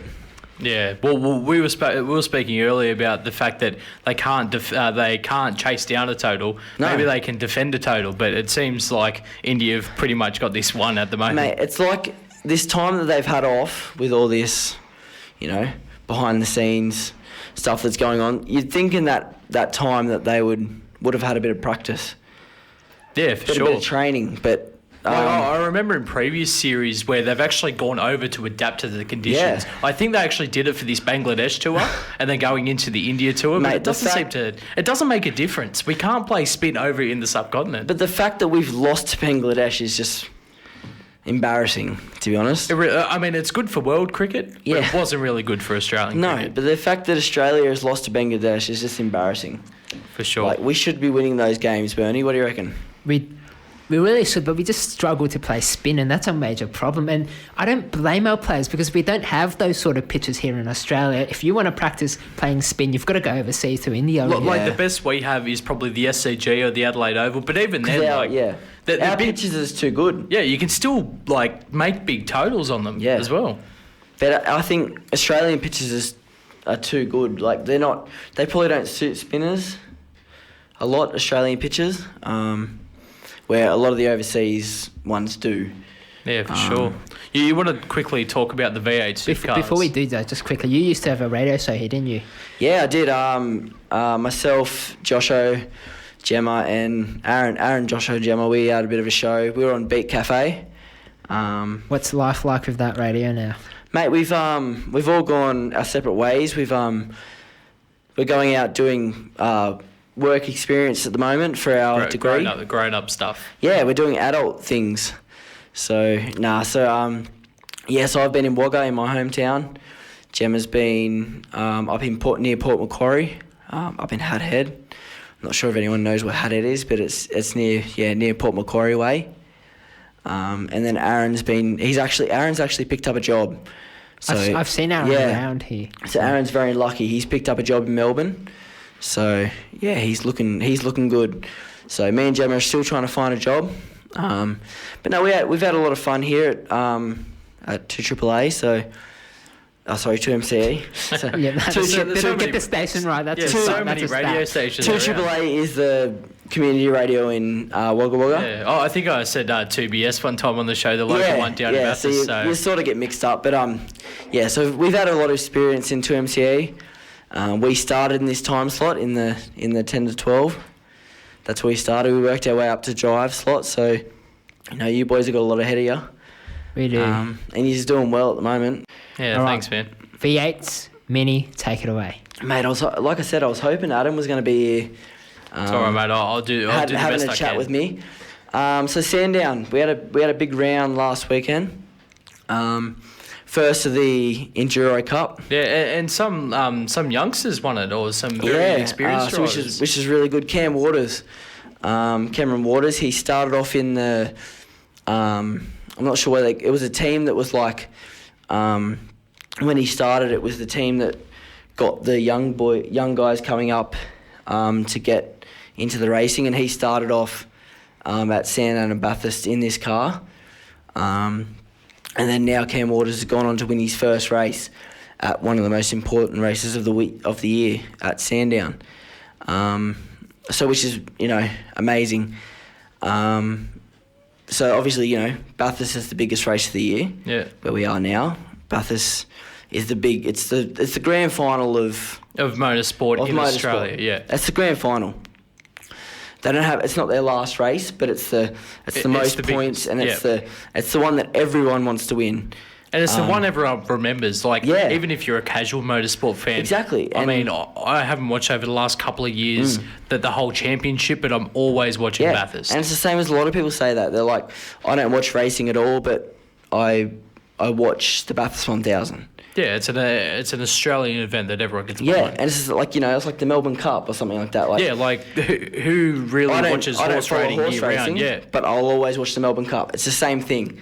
No, people may not watch racing through the year, but everyone may not watch the full 6 hours of the race, but you will always be there for the end and be like, yeah, that was... Mate, these blokes are... And that's what people don't understand. These blokes are flying around that track at 200 k's an hour. If you've driven the track, have you driven the track yourself? Yeah. You're allowed to drive at 60. At 60 k's.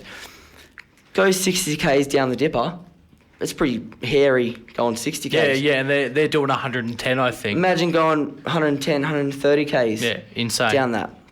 Like, these blokes just, what they do is amazing. Like, and people just don't understand. Like, you know, they're like, oh, sitting in a car. Yeah. How hard Well, is like that? they have to train for this.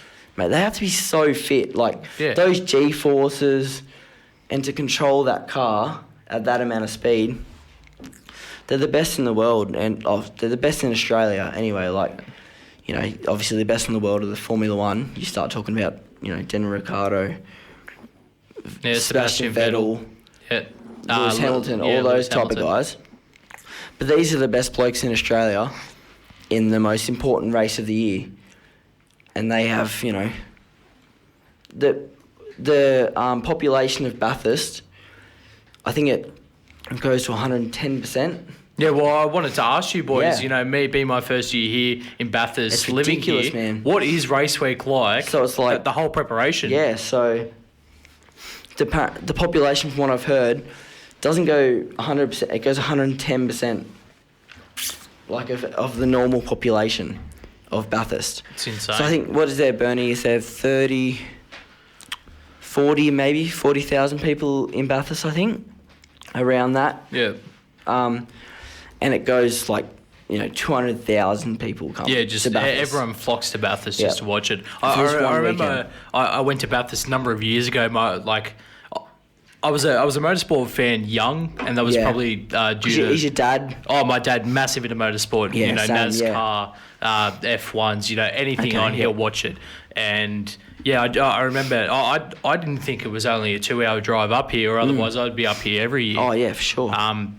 But yeah, massive fan of motorsport. I remember coming up here, you know, Eastern Creek, Oran Park. Yeah, okay. So yeah, but the build must be massive, and well, we know This the, is the something race, else, Mark. Yeah. Like, compared to the other race meetings, like, Bathurst is something else. Like, Yeah. it's, like I said, it's the grand final of motorsport of in motorsport. Australia for sure. Just quickly, guys, 2 weeks ago was the 11-year anniversary of the death of Peter Brock, Yeah. motorsporting Yeah, legend. so 2006. Yep, And he died driving the car. Who Best- thought? But he died by doing what he loves, mate. Yeah. Like, best memory of him. Just quickly, best memory of him. Oh well, I mean, I didn't really watch any of him, any highlights of him racing, but I can't go past that 05 Marlboro car, the car that he Marlboro, drove. the black. Yeah, the Yeah, yeah. 2002. Yeah, just the car that he drove. Like, it's just, even if you don't really watch motorsport, like, surely you've seen the car around. It's stuck in your mind. You know it's associated Yep. with Peter Brock. Yep. And that was the first year, because my dad is a massive Peter Brock fan. And he'd always wanted to come to Bathurst, and he never did. And then the year Brock goes, I'm coming back, I'm racing at Bathurst, and the dad goes, righto, we're going. We got to go. Yeah. So 2002, we come, and like you said, the Marlboro, the black with the gold Marlboro sponsor on the side. Yeah, it's iconic. Team Brock Racing it was. I think James Baird, I think might have been his teammate at the time. So it actually didn't turn out to be his last race. Well, it did. He came back 2005 for the Holden Racing team. James Maziera started the race and crashed the car, so Brock never got to race in 2005. And then he passed away the next year, unfortunately. In a rally. Yeah. Rally race, yeah. Not the Dakar rally, but yeah, it was it was some in sort a rally. All right, we're going to have to move this show along. Minnie's going to stay with us, but Yep. Rabs, what are we listening to now? Oh, what are we listening to, mate? We are listening to Killing in the Name, Rage Against the Machine. Yes, what a tune.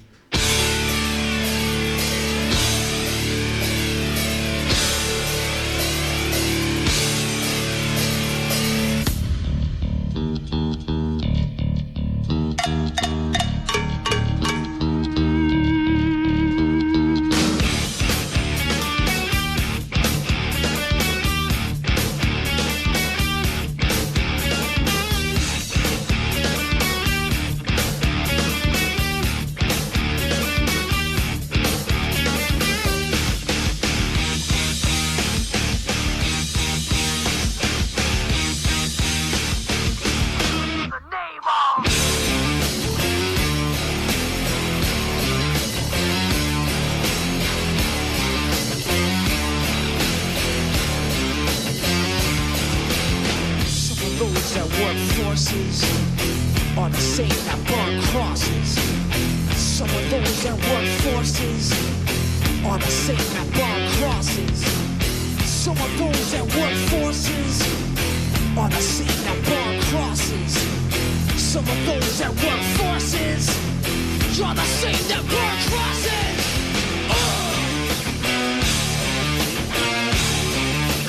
Killing in the name of. Killing in the name of. Now you do what they told ya. Now you do what they told ya. Now you do what they told ya. Now you do what they told ya. Now you do what they told ya. Now you do what they told ya.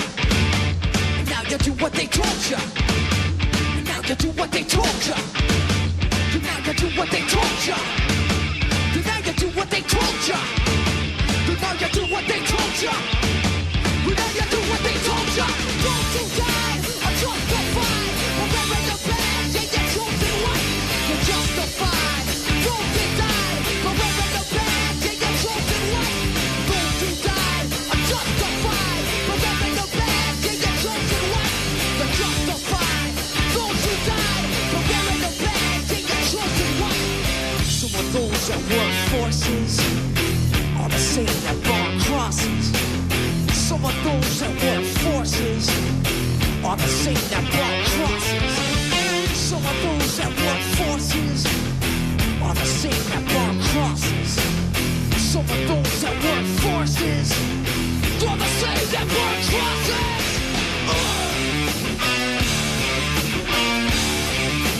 Killing in the name of. Killing in the name of. Now you do what they told ya. Now you do what they told ya. Now you do what they told ya. Now you do what they told ya. Now you do what they told ya. Now you're under control. Now you do what they told ya. Now you're under control. Now you do what they told ya. Now you're under control. Now you do what they told ya. Now you're under control. Now you do what they told ya. Now you're under control. Now you do what they told ya. Now you're under control. Now you do what they told ya. Now you're under control. Now you do what they told ya. Those who died are justified. For wearing the badge and your chosen one. You're justified. Those who died for wearing the badge and your chosen one. Those who died are justified. For wearing the badge and your chosen one. You're justified. Those who died for wearing the badge and your chosen one. Come on.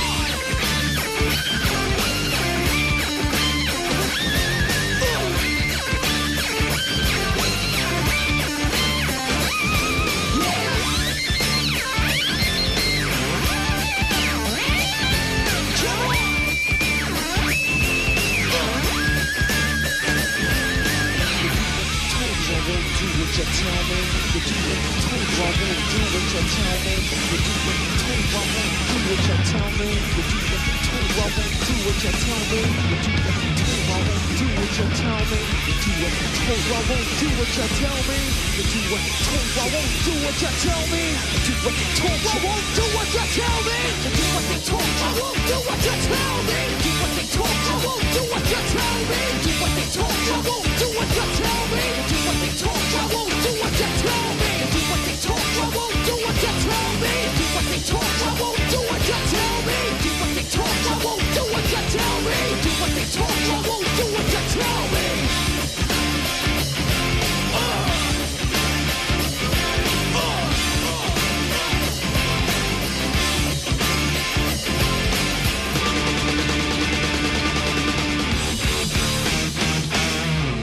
We had the boys singing along to that one, didn't we? Jamming out. Great What tune. an absolute tune. Right. We'll rock it out in the studio here, mate. Love the speakers in here too. Yeah, they do well. They do their job, that's for sure. They do. All right, we don't have much time left, but we've got one last segment, and this time Minnie's involved. So, what would the two of you do in these situations? Right. So, Okay, here we go. We're going to have to talk about it, mate.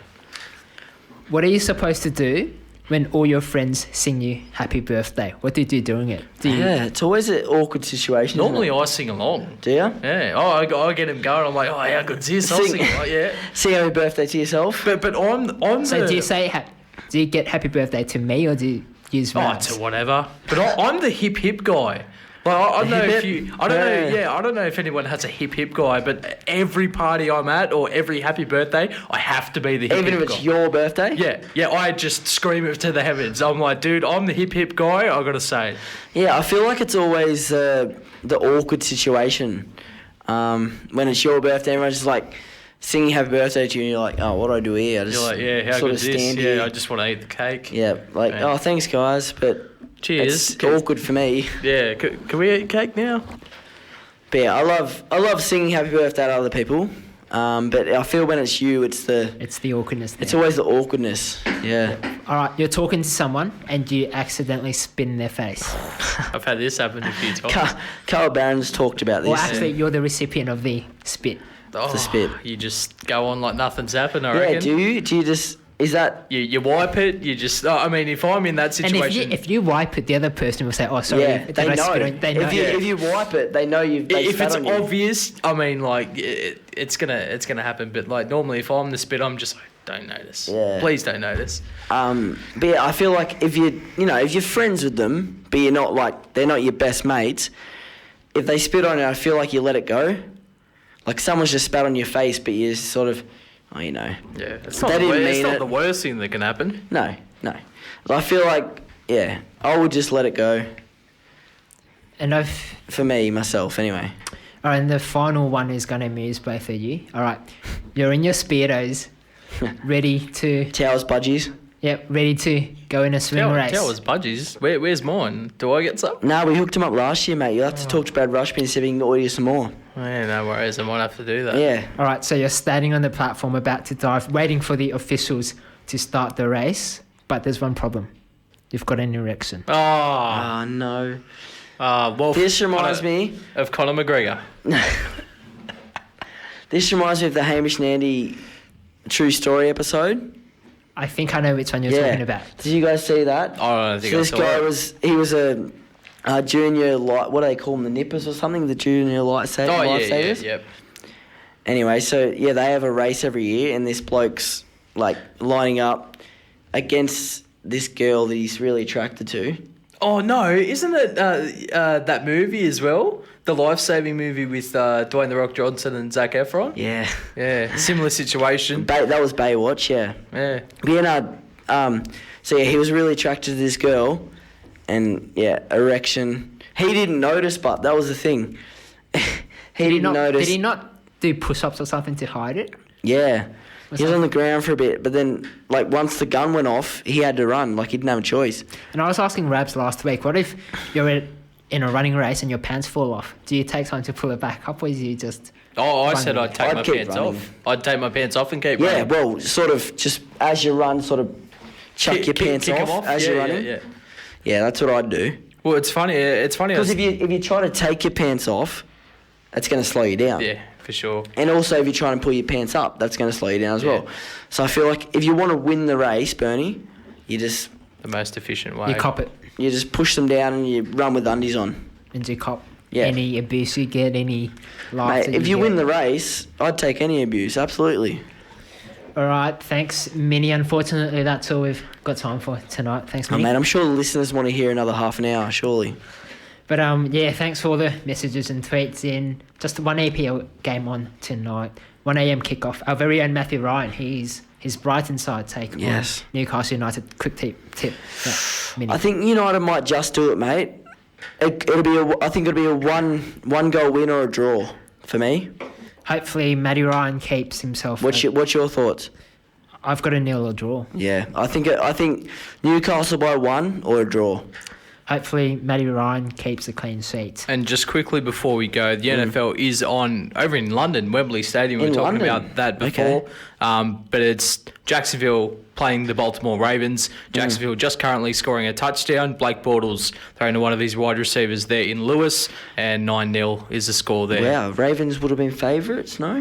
Yeah, well, they got Joe Flacco, and Blake Bortles is garbage, so I'd say so. Ravens would have been favourites originally? Yeah, I would have said so. So the boys have turned it around. Yeah. Against the, it's good to see underdogs win, to get up every once in a while. Game's Yeah, it not is. over yet. Still a long game. Oh, a very long game. And just quickly, guys, in the cricket, India are 2 for 147, needing another 147. Oh, mate, runs we've got a to win. chance. We 8 do. quick wickets. Australia we've really got a need to sniff. lift, but We've got a sniff. Australia really need to lift. We do indeed, Mini. All right. We will be back with you same time next week. Breakfast with Andy Wheeler is on in the morning from 7. But stay tuned now for Community Broadcast Radio. On behalf of Rabs, myself, and tonight, Mini, Thanks, and the boys. team from After the Siren, it's goodbye for now.